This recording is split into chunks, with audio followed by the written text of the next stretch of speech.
cooking video. Today we'll be making this fruity Pebbles treat, which is like a Rice Krispie treat. It's basically the same thing except for it's using fruity Pebbles cereal. You can use chocolate one. You can use basically any cereal you want, but we're using the fruity Pebbles today. So we're gonna start with marshmallows, small marshmallows because they melt a lot better. Using a pound of marshmallows. Then in a bowl we measured out 5 cups of our cereal. You can use whatever kind you want. And then we got vanilla extract. We're going to use a teaspoon, and then 1 stick of butter. And in your pan, this is where we're going to put it into form.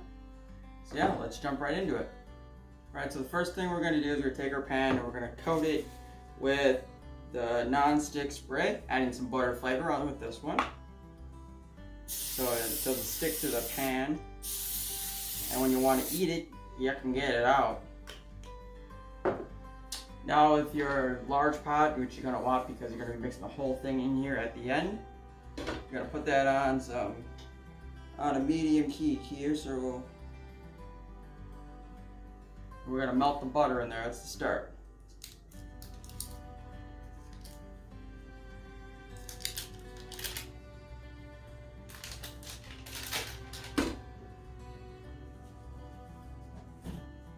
Now when that's done, we'll come right back to you. Alright, now that you got your butter all melted in your pot, add the marshmallows and stir them occasionally until they're all mixed.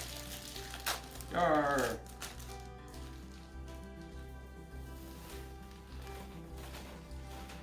And this is why you want a big pot, because that like fills up like 2/3 of the pot.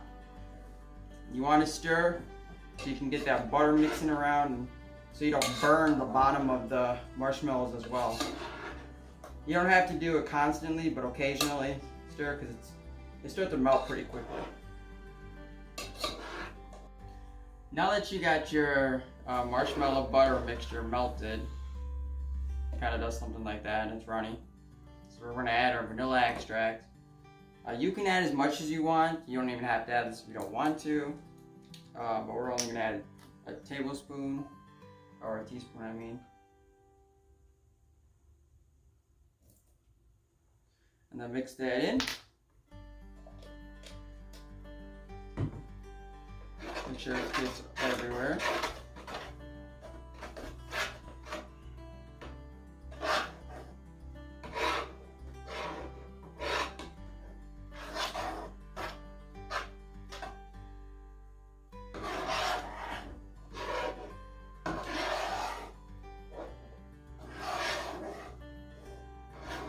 And once you think you thoroughly got it mixed in, add in your cereal of choice and mix that.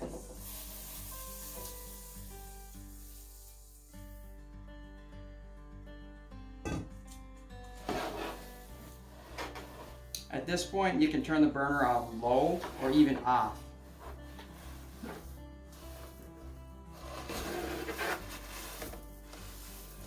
Make sure you're thoroughly working it to get all the cereal mixed in and covered by the marshmallow mix.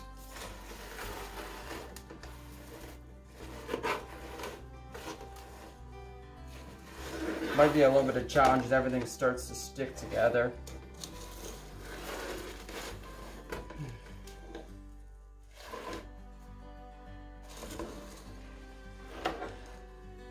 Now that we have it all mixed and it's good to go, it should look something kind of like this. And this is when you're going to go and put it into your pot. Make sure not to touch the pot because it might be hot depending on how long ago you turned the burner off. And just try to get as much out as possible into your pan. You don't want any of this goodness to go to waste. Also try to get as much as you can off the spoon as well.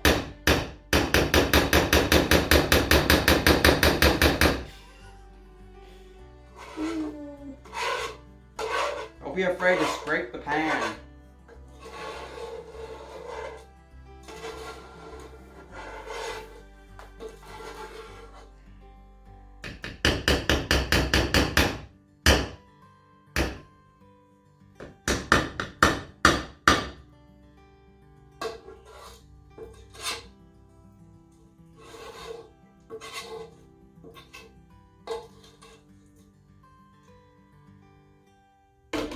Alright, now when you got that, try to mix it up, move it around as best as you can to make it somewhat even.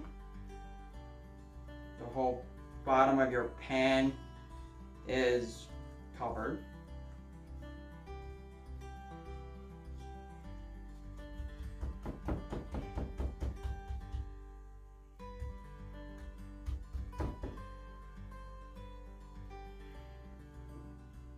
Now we're going to take a little bit of parchment paper.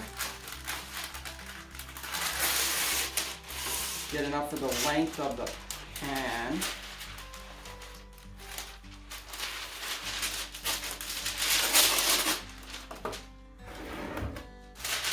I'm going to go ahead and spray the bottom, spray one side of the pan of the parchment paper with non-stick so we can make sure none of it sticks. Alright. Now we're going to take this and we're going to put it on top of the dessert. And we're going to push down to flatten it to make it as even as possible.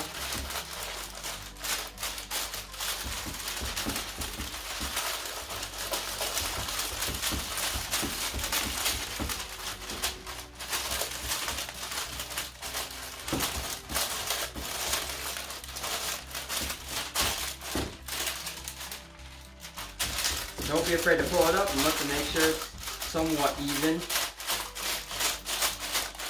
Sides might be the tricky part.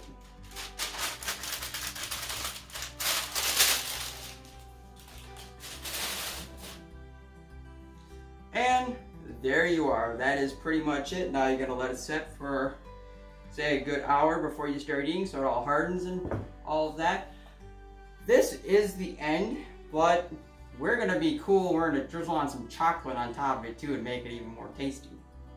You don't have to do this step, but it's just an added bonus.